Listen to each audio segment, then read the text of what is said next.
Welcome to Purpose 360. I'm Carol Cohn, and today more than ever before, companies, brands, and their partners need to stand for something beyond the bottom line. I've created this program to provide insights and ideas to share with you so that you can apply them to your work the very next day. The goal here is to up-level your purpose and to benefit companies and society. So please join us.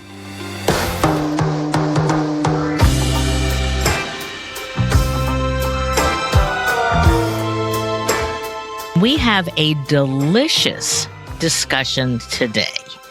Now that should intrigue you because with us today is Andy Pharoah, Vice President of Corporate Affairs and Sustainability at Mars, Inc. Being private gives them some freedom to think differently about purpose. But until some years ago, the family was very close to the vest. They didn't share a lot about what they were doing, but they had marvelous brands. I mean, brands that we all love. Snickers and Milky Way and Skittles. And if you've got animals, you've got, Whiskers and Pedigree. And I love greenies for my pets. And then they've got, vet clinics. And then they also have Wrigley Orbit Gum. And they also have cutting edge new nutritional products. The Mars Edge. And by the way, I just ordered one, Cocoa Viva, I think it is. So Andy's going to correct me, I think, on that one. But the family felt that the world has changed and that transparency today is demanded by our younger consumers. And I hate to call them consumers. Let's call them citizens. What's behind the company? What does it stand for? How can it have a better impact on the world? What's it doing to impact and help with the climate change in front of us? What about our nutritional needs, our health needs? And the company set out in 2017, 2018 to discover and codify its purpose. Its purpose? The world we want tomorrow is the way we do business today. Let me say it again. The world we want tomorrow is the way we do business today. And that was built upon fundamental principles that the company was operating on for decades. But then it also gave them a guide. And also they created a compass to help them make decisions so that the decisions they made today would help create the world tomorrow.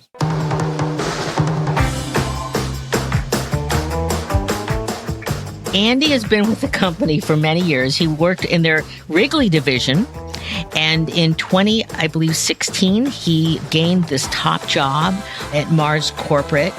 And he is a recent winner of a very esteemed recognition, the Individual Achievement Award from Provoke, which is one of the top marketing, communications, and public relations organizations. It was a SABRE Award that he won in May.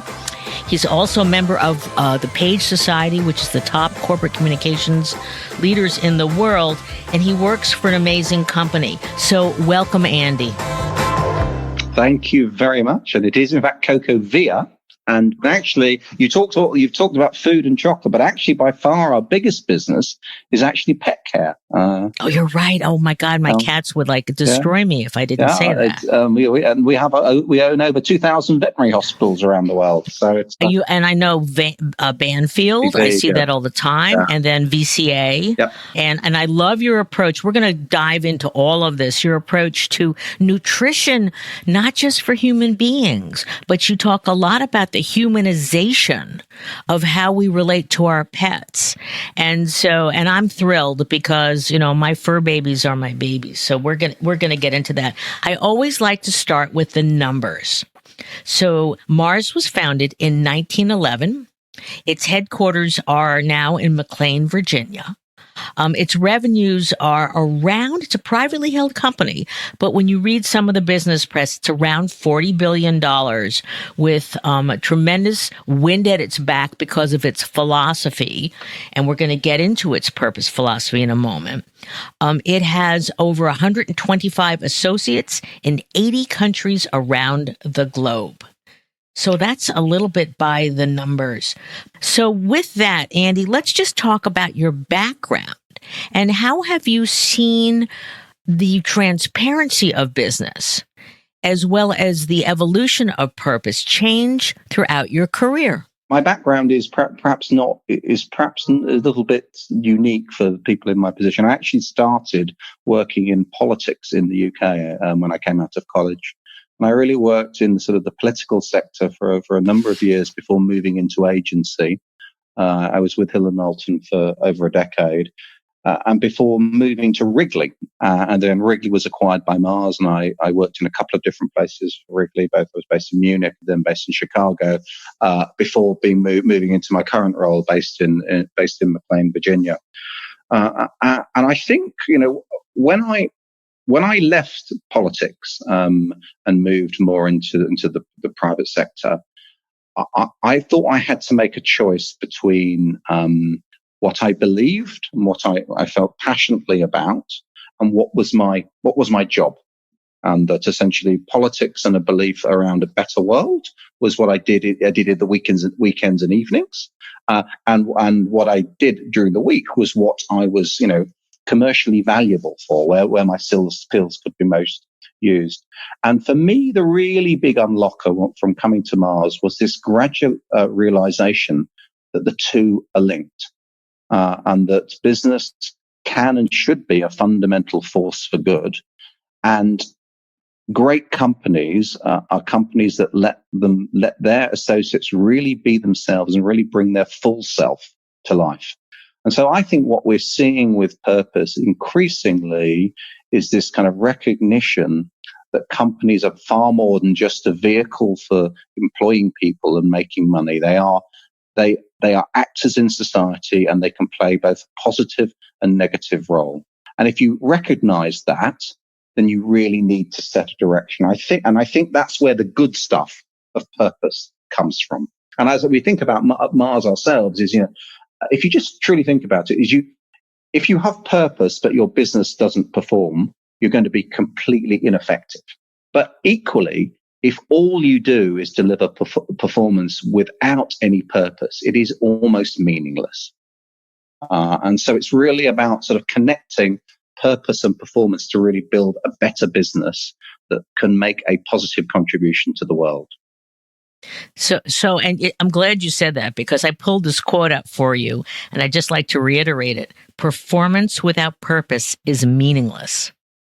And I think that's fantastic. Now, can you share the purpose of Mars? It's a very simple statement, but it's very powerful. Yeah, I mean, it's simply this. The world we want tomorrow starts with how we do business today. And it was a purpose that we really curated from the business sort of over 17 and 18, and then launched at the beginning of 2019. And it was really an outside, the articulation of what we'd long believed. There's really three things that make Mars unique. It takes a very long-term approach. It views things in generations, not quarters.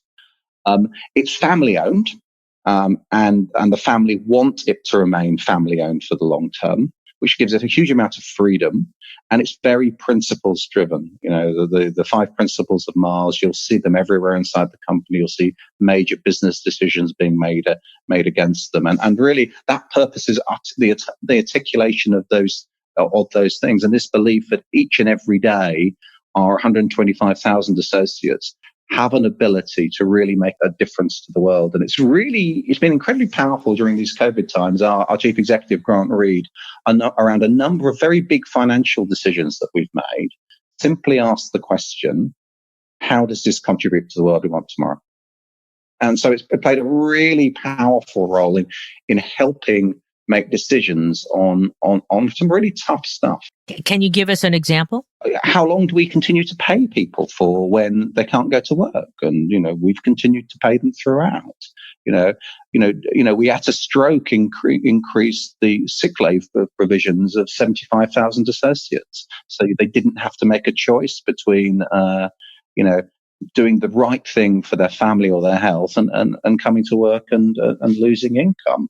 The decisions that we made, the pay protection guarantee that we gave all we gave all our associates. The fact that right throughout, we said the number one priority was associate safety, and every decision was based around associate safety. And when we looked to perhaps at some third-party contractors who work with our business, trying to make sure that through their employers they are not treated in a different way to our own associates. And what kind of feedback did you get from your employees when you took these actions? Yeah, I think we've had a very good response. Obviously, I think it's differed in a way.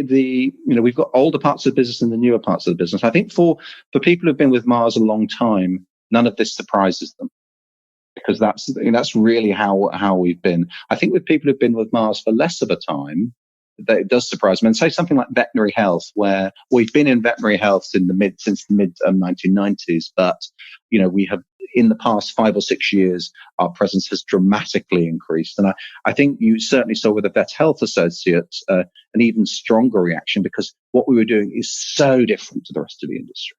In the broader CPG of the business, we were competing against some good and principled companies, and they will have done some of the things that we've done as well. But in veterinary health, it is really so different to what is the norm.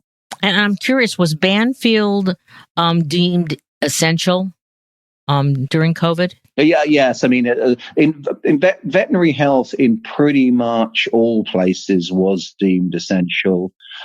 Sometimes you had situations that sometimes Banfields are situated within PetSmarts. So sometimes, you may have had a retail closure. Some countries deemed some form of primary care as non-essential, but secondary care essential. So it did differ from country to country, but broadly speaking, it was seen as essential, and as indeed was our food manufacturing businesses, whether they be for humans or for pets. Let's talk about the discovery of your purpose statement. You said that in 2017 and 2018, you really talked about it, you touched it, you probed it, you felt it. What was the process, and how many of your employees were engaged in the discovery and the creation? Yeah, I mean, so really what happened was sort of April 2017, the board and the management team came together, and we were looking at the what was important for the long term of the business. And I was quite surprised to see, from a sort of an open-ended discussion, a non-prompted discussion, what happened was there was a really strong belief that Mars needed to be differentiated on purpose to be successful in the long term. And that was quite a change. You've talked earlier on about how Mars historically has been quite secretive. And so it's historically have not been very high profile. And so the idea that the board and the management team really thought that actually not only do we need to be externally focused, and we'd started being much more externally focused from probably around 2015, 2016, but actually to differentiate ourselves on what we stand for was quite surprising. For me, I was slightly surprised, delighted, but slightly surprised.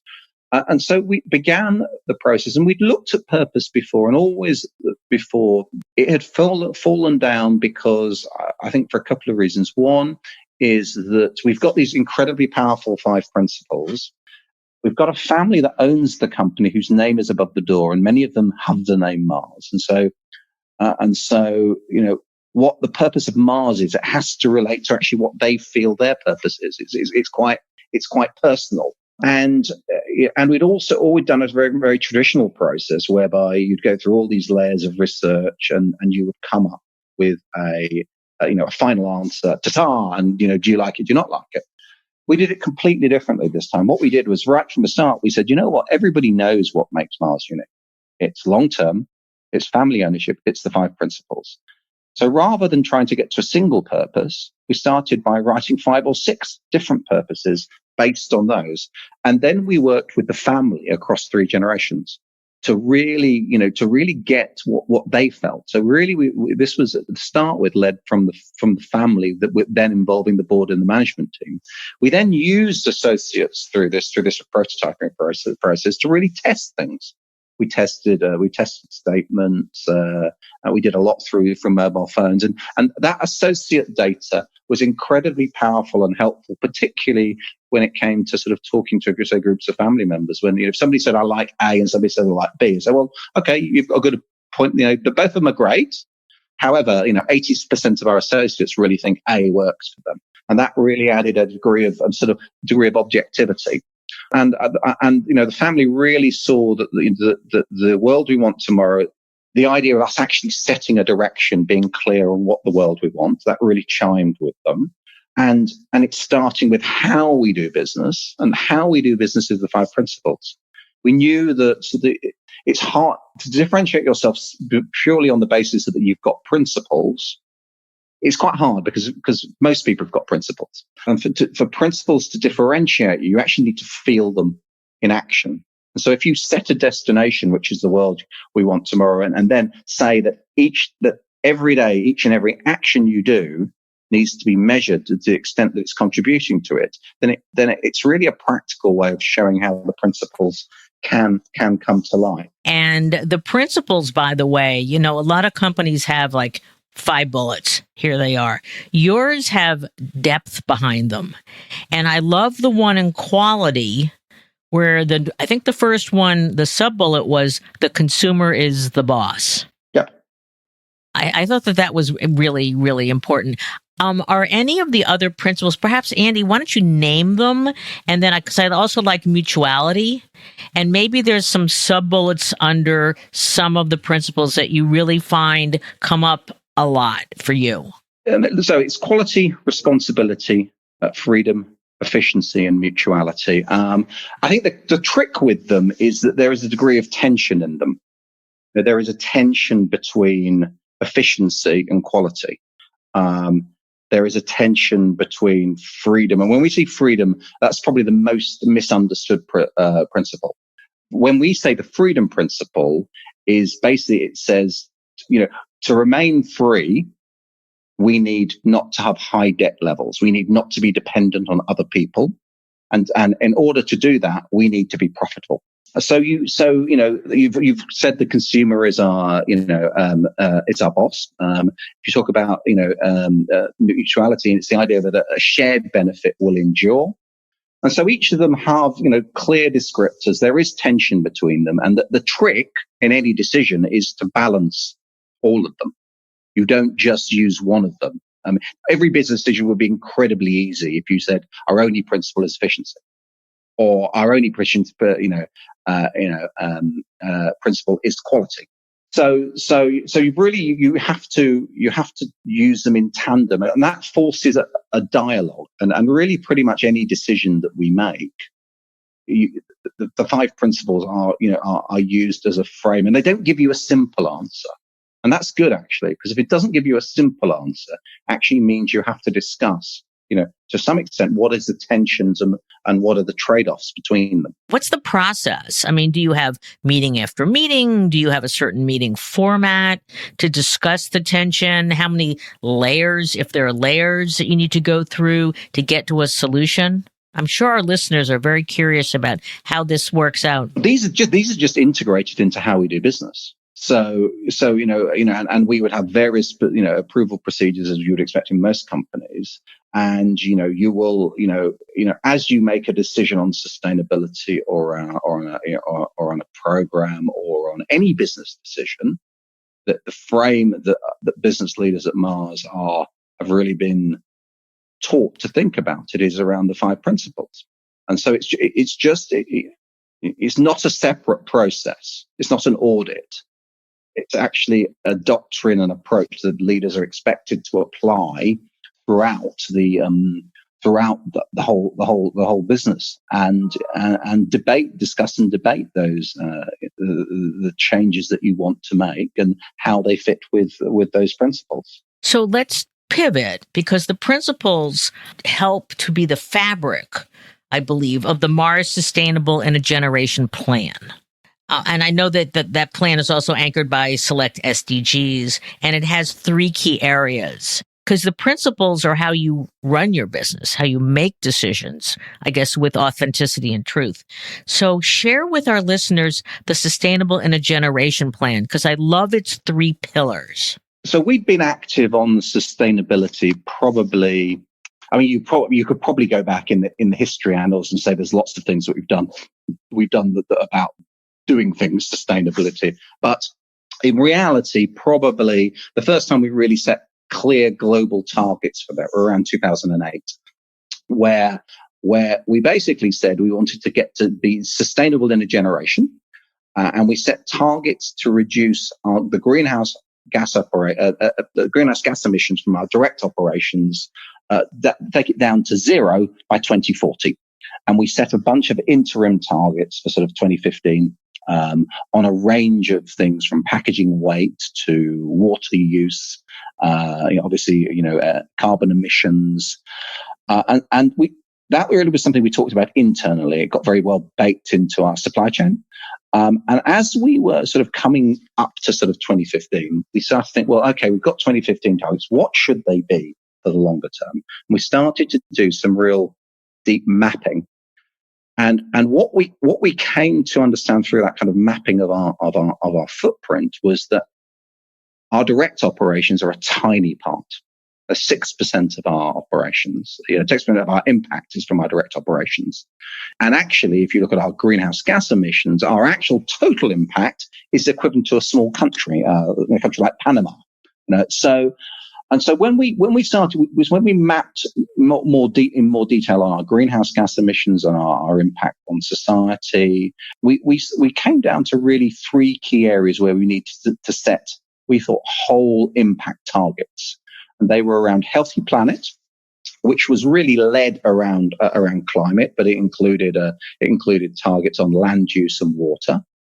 Thriving people, which was really talking about income in the supply chain, the extended supply chain, and human rights. And then nourishing well-being. How do our products, portfolio, and service, how do they make things better? And we set very comprehensive targets for our whole operations, including stuff that happens, thousands of miles from the factory walls. And we set targets to reduce our greenhouse gas emissions by 67%. Target to improve the lives of a million people. A target to actually, despite the growth of our business, to hold our land use flat, or the land use associated with our business flat. And these were long-term targets. We committed $1 billion, $1 billion investment over the next few years. We've actually already spent that now. It was interesting at the time. The $1 billion got the coverage. I think really much more was bigger actually what truly we were committing to. And I think we've made good progress along it. We have over the last 2 years decoupled the growth of our business from growth in carbon emissions.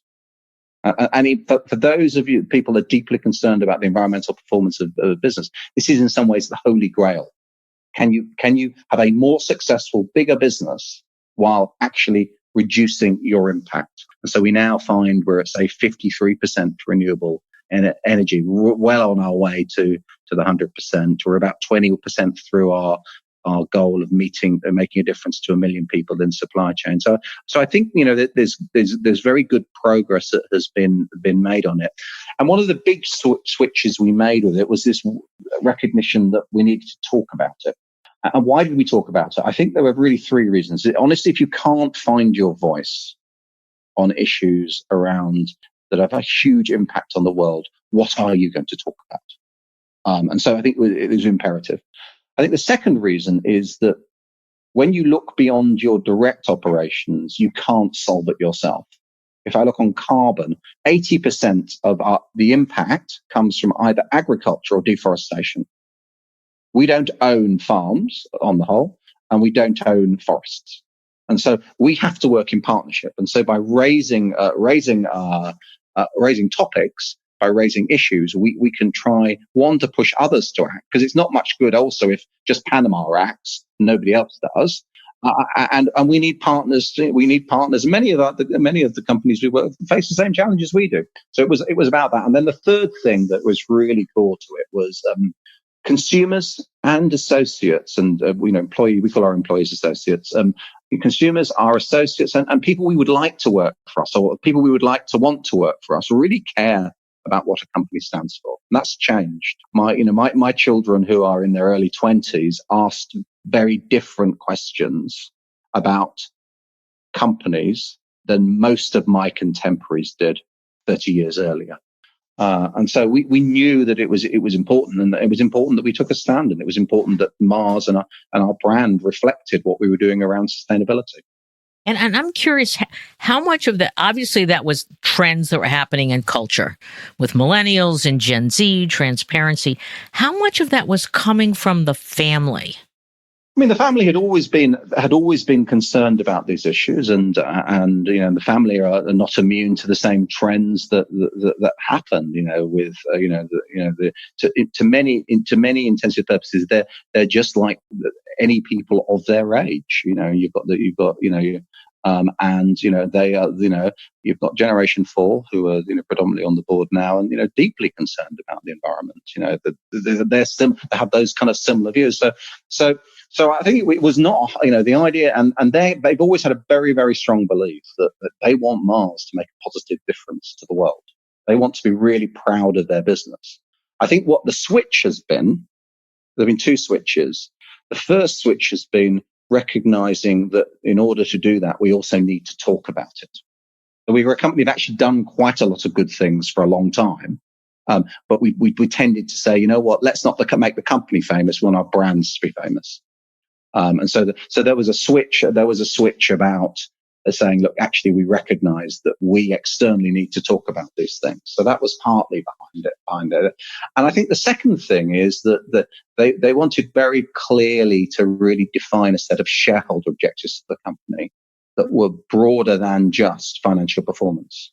And that's really where the Mars Compass came in, where they actually set out, very broad objectives for the company, of which sustainability generation is a core part of it. Thanks for bridging to the compass, because I'd love to read a quote from your CEO, Grant Reed. A sailing ship with a clear destination in mind can only plot a course, successfully navigate the wind and the currents, and avoid the rocks if it has a trusted captain, a great crew, and a compass. A business is no different. Our aim with the Mars Compass is to steer us towards creating value for society, the planet, and for Mars. A compass or any business model that orients only toward financial performance is neither sustainable nor desirable. I think that's a wonderful statement. And I know that Grant has mentioned that in his videos that you have on the website. I'm sure he's done it at various interviews and such. How has that brought the compass to it humanizes the compass, and has that really helped with the advancement of these next actions? Yeah, I mean, actually, interestingly, we've not talked about the compass hugely externally. We've only started to talk about it externally. It was the product of a couple of years of work where really Generation 4 of the family, together with some of the members of the management team, really worked to really try to, they'd always knew that Mars stood for more. How do you truly codify that into a set of objectives? And so we came up with this model really around 4 quadrants, as it was called at the time. One was of financial performance, but not looking at the short term, looking at how you do over the medium to long term. So 3-year, 10-year financial performance. Quality of growth, recognizing that financial performance is backward looking. So you want to have some metrics that are actually a little bit more forward looking. Are you well positioned for the future rather than did you have a good last 10 years? Positive societal impact. I mean, is your business having a positive impact upon the world? And that we primarily measure through the Sustainable Generation plan. And then the final quadrant was really, are you a trusted partner with society? And we chose to really look at that through, what's our reputation, what are the trust levels that we have of associates, and at the very center of this was the purpose. And so it really was a really clear codification of what the shareholders expected from the board and from the management team in terms of running the business. And this is incredibly important because every year the Mars family puts back over 90% of the money that the company makes into the business. And so that's the choice that they've taken. They've taken that choice as opposed to say, let's take the money out of the business and start a foundation. And so there is a real need for them that the business is actually positively contributing to the world, that they can be proud of the business and know that they don't just own a successful business, they own a business that is making a positive impact throughout. And so the compass has been incredibly important, and we've used it throughout COVID. We report back on it to the family. We use it to frame our board discussions. And of course, there are tensions. There are tensions between, performing well today and being well positioned for the future. There are tensions between what do you invest in a sustainability program that might pay you, that might have an economic return, but might only have an economic return in a decade or so. There can be a reputational impact actually about talking about some of the challenges that there are in the sustainability. So there's tensions between all elements of the compass, but it's incredibly important tool. The family are very vested in it. It's how the performance of the board and the management team are measured, and our top 300 leaders have got compensation tied against all aspects of the compass. So it is important. I think it's, for us, many companies have very strong programs on sustainability or on corporate responsibility or on things like that. Often they tend to be either, chairman or CEO led, and that's super. But chairman and chairs and CEOs do change. What the advantage we have is actually this comes from the shareholders. This comes from the owners, and so it's going to endure. Beyond the tenure of any set of leaders at Mars. And so I think it becomes even more powerful because of that. Very baked into the business. Yes. Very much of the oxygen in your bloodstream. So you've got the sustainable in a generation plan, you've got the compass, you got the principles, took years to develop many of these. So let's just turn to what's current news. Mm-hmm. The Black Lives Matter movement and the anger and the pain and the rage that has been just, ignited across our country and are now around the world. How have you used the compass and your other guides to make decisions? And I'm also very specifically would like to know about Uncle Ben's as a brand and what's also going to happen to that. Yeah, okay. Let's take that perhaps in two parts. Look, there can be no room for racial discrimination in a healthy society. There can be no room for racial discrimination in any company or any community. But we recognize that exists. And to change, it needs collective action at every level. It's heartbreaking what is happening. What's even more heartbreaking is that what is news to many people is just an everyday reality to Black Americans, particularly if we're taking from a US standpoint. Although it would be the same if one went to France or went to Germany or one went to the UK. What becomes news is someone else's is reality. You have to be I think at times like this, particularly when you're thinking about your company, there are times when talk can be incredibly cheap. It's easy to say something, but there are times also when it's disproportionately important to actually say something, because silence implies complicitness, and so that's generally the approach that we have taken. We've believed. We've not done things. We think we can do a lot through our brands. We think we can do a lot through us taking action as a company and as brands, as opposed to adverts. And so that's been very much our approach. And so we have had actually quite a detailed inclusive marketing program for some time. And we track how we're doing. We track what is the image we are creating of a wide range of groups of society. And we certainly track ethnic diversity and how are we portraying something, because people see us communicating to them all the time on the through various media, and we have an ability to kind of role model what is the world we want tomorrow through how we talk to consumers through our brands. You specifically asked about Uncle Ben's. Uncle Ben's is a global brand. It's a brand that we've had since the 1940s, and It's a brand that we recognize that there are, there are significant problems with the brand in terms of its name and its packaging. It is to an extent based on a racial stereotype that is outdated and is just not relevant in today's world. And so we made the call and we communicated that we needed. We know that we need to make a change. We're going through that. We're talking to our associates. We're talking to communities. We're talking to organizations. The home of the brand in the US is the Mississippi Delta. The town of Greenville, Mississippi. We're talking with the mayor, and we are moving quickly on this. We will be taking action, and we will be communicating it. And I think that's exactly the right thing to do. And if you hadn't gone through the purpose discovery, the principles definition, and the compass, where do you think you would be trying to make this decision on Uncle Ben's without them? Well, to be fair, we've had the principles. The principles are really of how Mars has done business. Really since the 1930s, and they were codified in the 1980s. So we've always had that. We've always had those principles. I don't think. I know it'd be easy to say, because we've got the purpose and the compass, that it makes it easier to make a decision on Uncle Ben's.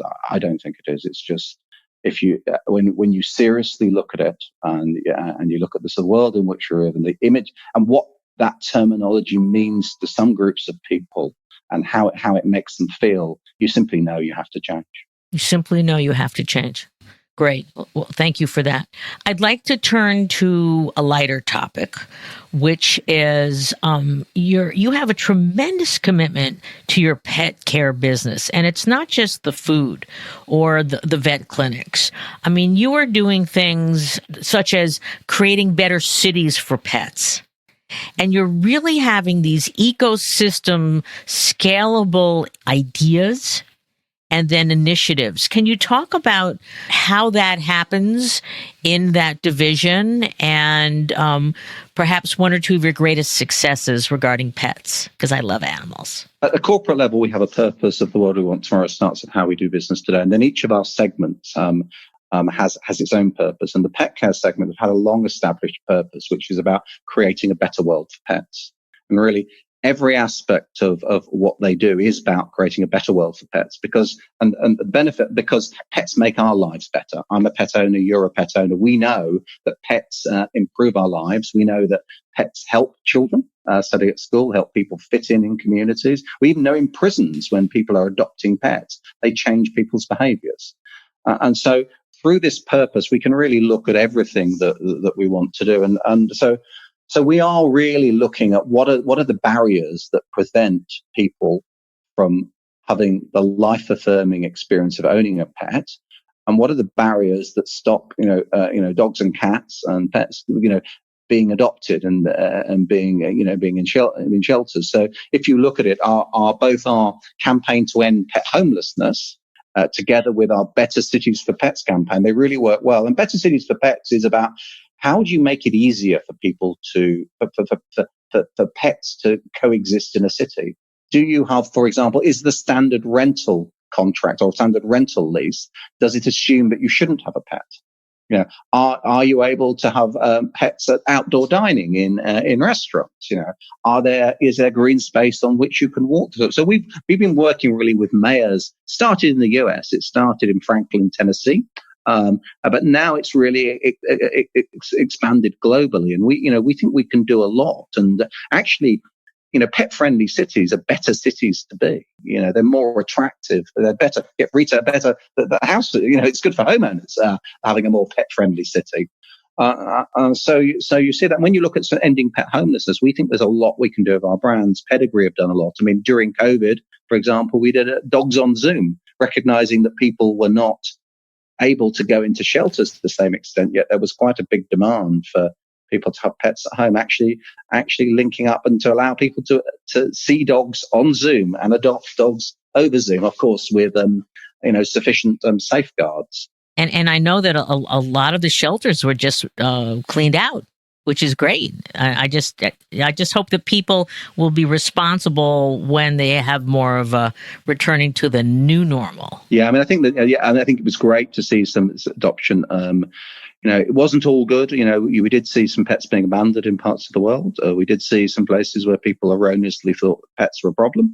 I think if you look at it, on a serious note, as people return to the office or those who have been at home, it's going to be, you have to think of the stress that the pet is going to face from having had, having had people around them all the time. We'd also know that in recessions and in economic downturns, we do know that, there are some people who cannot afford pets, and they get returned to shelter. So we're doing what we can, to help on all of these things, including offering, reduced rate veterinary care and, as part of a sort of a COVID donation and certainly working with shelters. But it's, I don't think that, sadly, I don't think it's just, it's just a simple, clear path forward. You have so many great programs. They're so thoughtful. We're unfortunately coming to the bottom of this interview, but I wanted to just ask you, Andy, do you have a favorite program that, that one of the brands does that you go, oh, it just really warms your heart? I mean, there are so many of them, but I want to know your favorite. Oh, that's a good question, isn't it? I mean, look, I think, if I think about our brands, I think you look at three levels. You've got brands that have got purpose at the very core. And I think Pedigree and its Feed the Good campaign is at its, you've got a really purposeful brand there. You've got brands that have done real purposeful activations. They've done it consistently, built on strong foundations. So Skittles, removing the rainbow to celebrate Pride. Donating the rainbow for Pride. I think that's, and then just generally, I think all of our brands can play an incredibly important part in inclusive marketing to make sure about the imagery we're creating. Maltesers have just done some fantastic. Oh, the Maltesers! The videos are a riot. They bring great smiles to your face, and really just breaking stereotypes. So I'm proud of what our brands are doing. I'm proud of what Uncle Ben's will do. It'd be nice if we'd made it earlier, but so I think our brands have an incredibly powerful role to play, and they can really shine a light on issues. They can really, and if it's built on firm fundamentals, what we don't think is purpose is not a cause.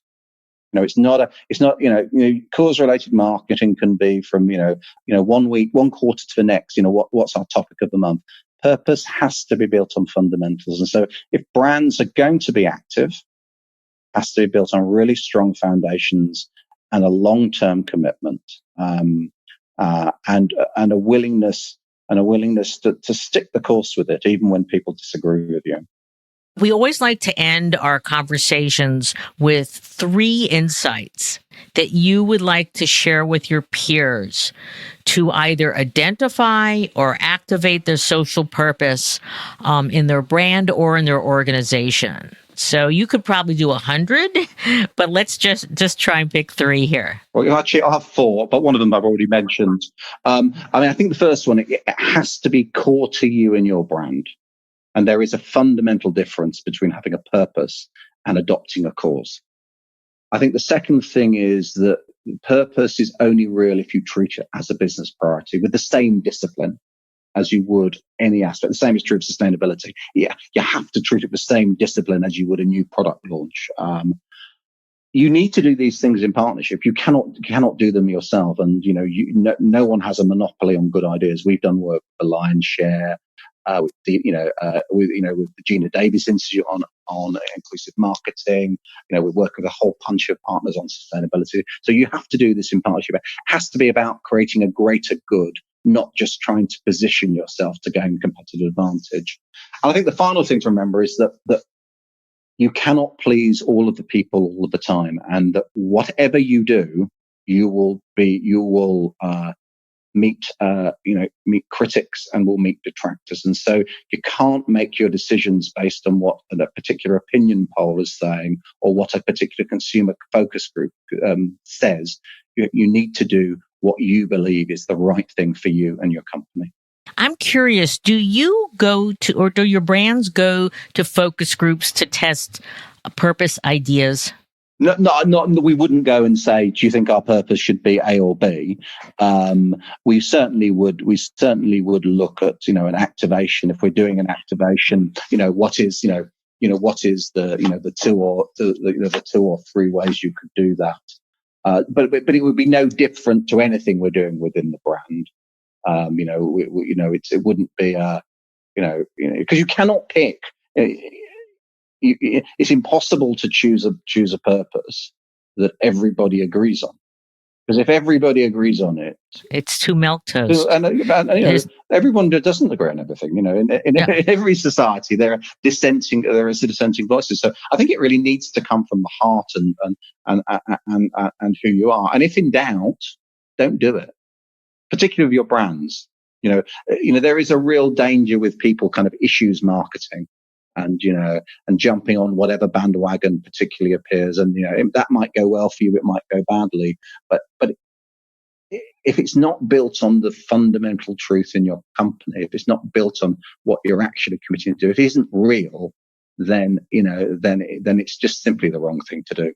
Unfortunately, we're out of time, but I always like to give our guests the last option to add anything else you'd like in this conversation. Look, I think that we're in a crucial time for business. I think the business has woken up that it needs to make a difference, that consumers care, and that in fact consumers are looking for corporate leadership. And so I think it really is incumbent upon all of us to bring our full selves to that, and to really really help those companies that want to make a difference to do so. And I think we have been living through the biggest test case ever of whether, mission statements and value statements and commitments are simply, words on a piece of paper or on a poster on a wall, or whether they mean anything. And I think these times are really going to separate the sheep from the goats. And I'm hopeful that whichever one is good, the sheep or the goats, that they win, and that we really that we are living through a transformational change. I certainly think on issues of racial justice, we have passed a pivot point around the world, and that things are changing in a way that people will have never expected. And I think so. With all the upset and with all the anger and all the disappointment that I think we all have, I am incredibly optimistic about what is to come. Well, thank you so much, Andy. This has been an extraordinary conversation, very candid. The fact that you've won the Sabre Award and others, I totally understand why. You're very thoughtful, you're very genuine, and I know that Mars as an excellent captain, helping to guide its ship to help the company create the world that we want tomorrow, is the way that we do business today. And you're just an extraordinary leader in the company and in the purpose world. And I think we're all very, very fortunate to have you doing what you do. Thank you. So thank you so much. I always like to end with my question for our listeners. What is your purpose?